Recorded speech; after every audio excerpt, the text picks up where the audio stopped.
Hi, everyone, and welcome to the Syncretism Society Virtual Academy. And my name is Mehmet. And today's lesson is Etymology Part 4. I've done 3 other videos in relation to etymology. You don't have to watch them in any particular order, because basically what I do is like I pick a word and then I go through different words relating to that word in different languages and make all the connections with the interchangeables. And yeah, we just go through different words. So the 5 words I'm concentrating on today will be red, moon, ram, lamb, and July. And as you can see, for each section, I've got many words. So we're just going to go through them and show you how they connect to the English word and then how the next word connects on, and look at, like I said, look at interchangeables and stuff. So without further ado, I'm going to bring my board forward and we can get started. So the first word that we're going to look at are words relating to red. So the first word I've got up there is rustle. So people might think, how does rustle relate to red? Well, rustle is a Norse word for someone who is red-haired. So that's why red and rustle connects. So after that, I have a word called Rasul, which is an Arabic word, which means prophet or messenger. And in Islam, the Prophet Muhammad is called Rasul as well as Muhammad. They say Muhammadin Rasulullah. And it's interesting because for those who have studied Islam or studied the Prophet Muhammad, it was said that Muhammad had red hair and a red beard, and many Muslims keep red hair and red beards in memory of the Prophet Muhammad. And it's interesting that he has the title of Rasul, and Rasul in Norse means red. I know a lot of people always say, yeah, but they're 2 different languages, but this doesn't matter because the phonetics is the same, so it pretty much has the same vibration. So it's very interesting that the Prophet Muhammad was called Rasul, and he had a red beard and red hair, and Rasul in Norse means someone who is red-haired. So they're the kind of connections that we're making as well. And also, as you can see, we've got the word rust. Rust also connects with red, because when something rusts up, it goes red, which I'm going to come to as I go through. And then next to it, I've put Ra Sol, because obviously Ra and Sol are the sun, is the Ra in Egypt is the sun god, and Sol is also another name for the sun. So then also in German, we have like the word rot, which means red. That's where we get stuff like words like Rothschild and yeah, and anything with ROS, ROT, or RAS or RUS all relates to red. So then we've got obviously OA, AI, OE, and U are all interchangeable. So then when you start doing interchangeables with different words, you still find the connections to the letter red. Obviously, we know a rose is red. Rosso in Italian means red. Rosso in Greek means red-haired. And then we got Russian, which means the red people. So then obviously, like I mentioned before as well, the word rust connects to red, because when something gets rusty, it gets red. And obviously, if we cut the T off, we have Rus, which is Russian. O and U are interchangeable. You get Ross, and then that's how it connects to words like rose. Also, if we look at the word roast, when we roast something, obviously we're cooking it and we give it a reddish tint. But we also have words like Rasta, which means chief or lord, or it also means like an emperor as well. And then we get the word resh in Hebrew, which means head. So all these words in different languages all connect to red. And then we get English words like rush. When you're rushing, the action of rushing corresponds with redness and being frantic and not being controlled. And then we have the word rash, because obviously A and U are interchangeable. So then when you get a rash, your skin goes red. So this is the kind of things that I like to do with etymology, is look at different languages and the meanings, and look at the interchangeables. And then once you start swapping a few letters around, you create new words, whether it's in English or different languages. So that's what's so interesting about knowing interchangeables and knowing the root meaning of words and where they come from. So moving on to the second word, we're going to concentrate on the word moon. So again, in interchangeables, M and N are interchangeables. So from the word moon, we get noon, which people might say, yeah, but noon correlates with the sun because it's the sun being at the 12 o'clock mark. Yeah, that's true as well. But also you can connect it with the Tropic of Cancer, which is up here, and then the Tropic of Capricorn, which is down here. And we know that the Tropic of Cancer is ruled by the moon. And obviously, if you've watched my earlier videos where I show you how each part of the day is ruled by a particular sign or has the energy of a sign. So for example, Aries will be 6 to 8 in the morning. Taurus will be 8 to 10 in the morning. Gemini would be 10 to 12. And then from 12 noon to 2 p.m. is the slot of Cancer. So then that's how you can also get the connection with moon and noon. Then we get other moon words we get is nun, which comes from the word nonna in Italian, or nonne. And nonna in Italian means grandma. And obviously we know the moon is always connected, generally speaking, with the feminine principle. In different cultures, some do it the other way around. They say the moon is masculine and the sun is feminine, which they're both, if I'm being honest. But generally speaking, the moon is always connected with a feminine principle. So then when we start looking at moon words, we can see that it's all connected with feminine stuff. Also, a monk comes from the word moon, which connects to a nun as well. A nun is seen as like a feminine monk, basically. So like if we get the word noon and then we change the O's to an A, we get naan, where we get naan bread, for example, in Indian, naan. And obviously the bread connects to a feminine principle as well, because it connects with Virgin, Virgo, Mary, and the harvest season. Then if we look at the word nun and interchange, or none, should I say, and interchange the N with the M, we get the word mum, which again, mum, your mother in your birth chart, connects with your moon placement. Then we get words like mama, mana, nan, mam, nana, the goddess, the moon goddess Nana, where we get the word banana from, because obviously a banana looks like a crescent moon. And then we get words like Anna or Ana in Turkish. This word Ana, which is pronounced Ana, means mother as well. And then we get An, and then we get Man in Sanskrit, which means mother as well. So it's interesting there. And then this word Sinan is a male name in Turkish, which means of the moon as well.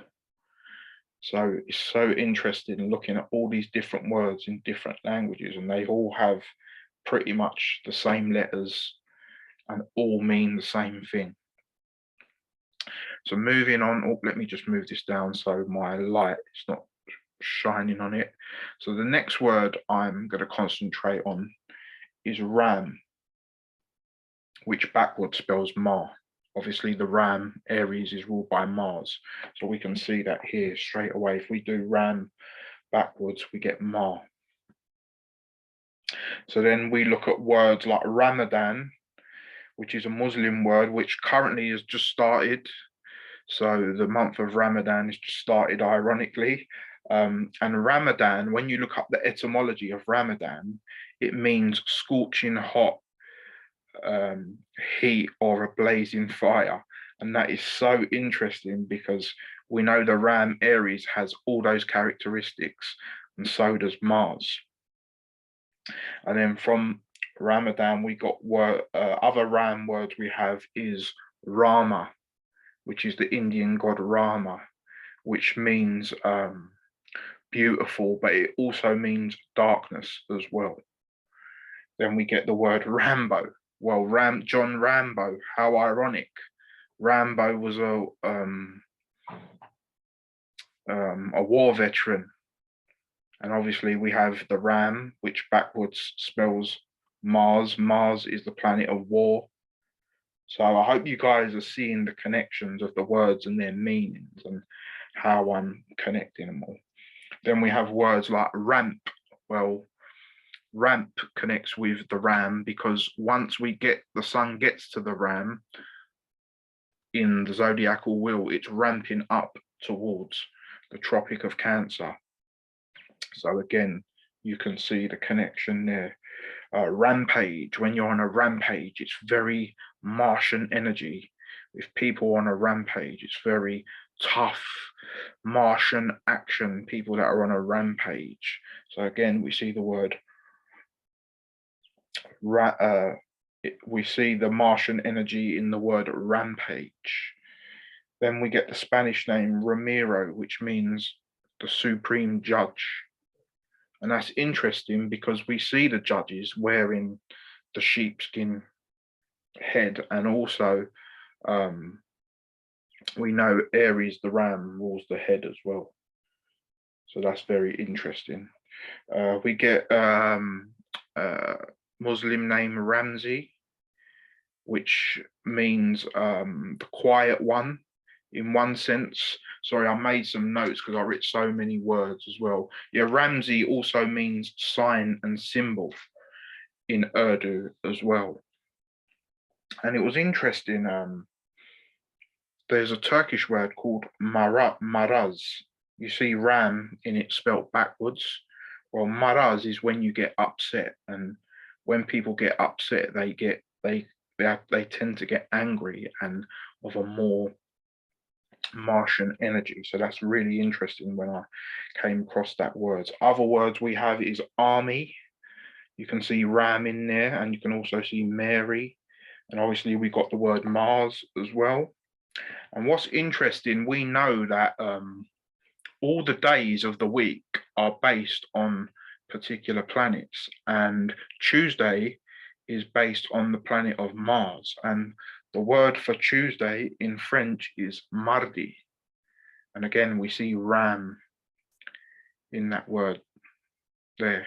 And then we have the celebration of Mardi Gras, which is a day before Ash Wednesday. So Mardi Gras itself is always celebrated on a Tuesday as well, on the day of Mars, with Ma in it and Ram backwards.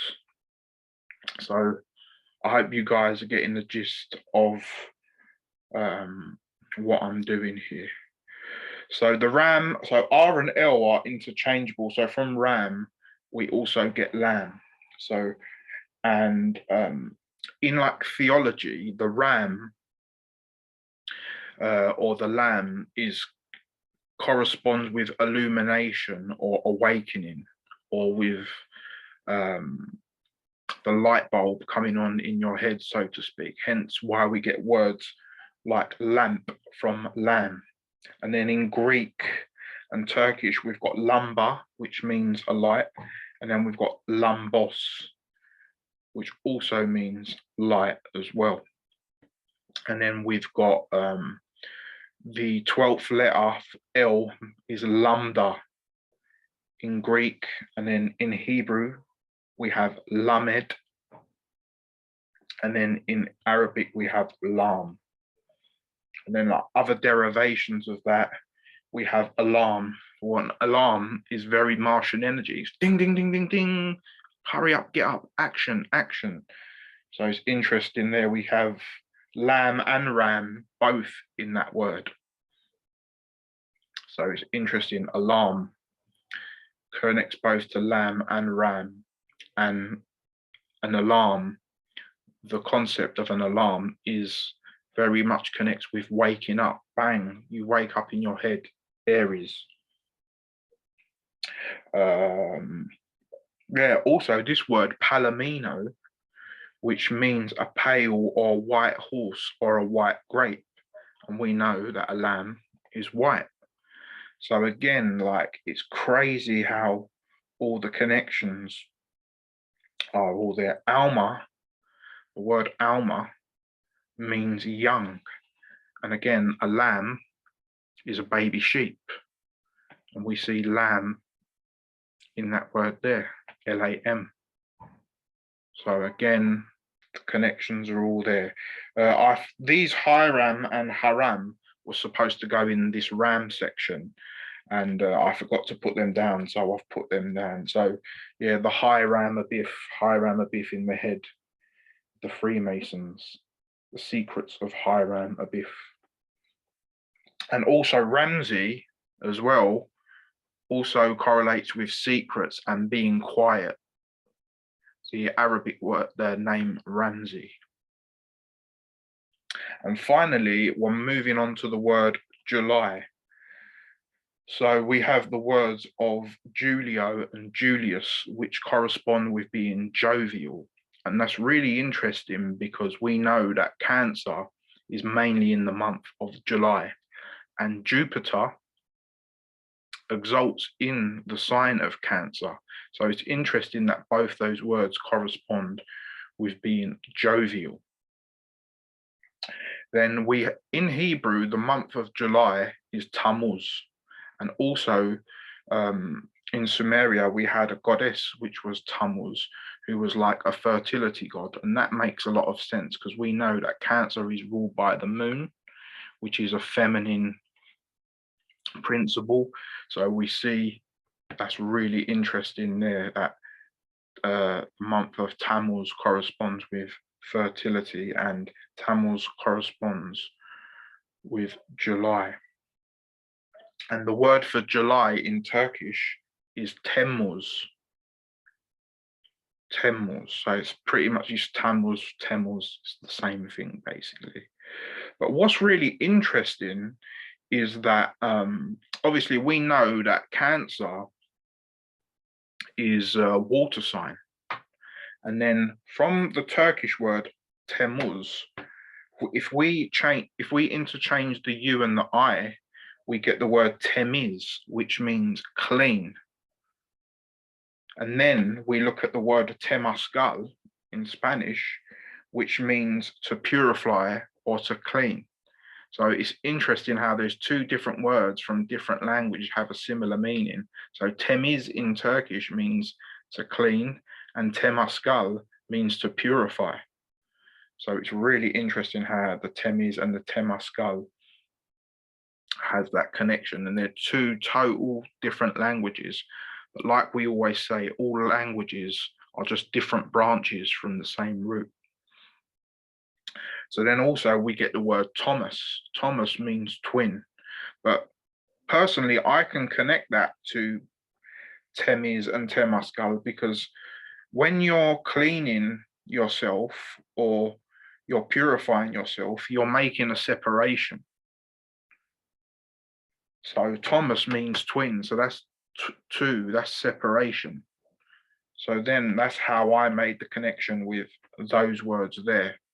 I know they're all in different languages, but ultimately they all have the same root meaning. And then we get the word domus, which in Latin means home. And again, that is very interesting astrologically as well, because we know Cancer, the fourth sign, rules the home and the family life. And then that's where we get English words like domestic. So let me just put this back. I hope you guys found that interesting and I made it clear. Like I always say, if you always have any questions of what I'm saying and I haven't made it clear for you guys, always feel free to message me on the inbox via the Syncretism Society Virtual Academy, because I know this stuff, if you're not kind of trained in looking at interchangeables on words and meaning of words, you might think, oh, how's he coming to those conclusions? I try to explain it to the best of my ability. Obviously, sometimes when you know something, it's easy for you to explain, but when someone is not aware of it, they might be a bit confused. So if you have any questions on any of these words or any of the connections that I've made, feel free to message me and I'll get back to you as soon as I can. Until next time, peace, love, and blessings. I'm out. Peace.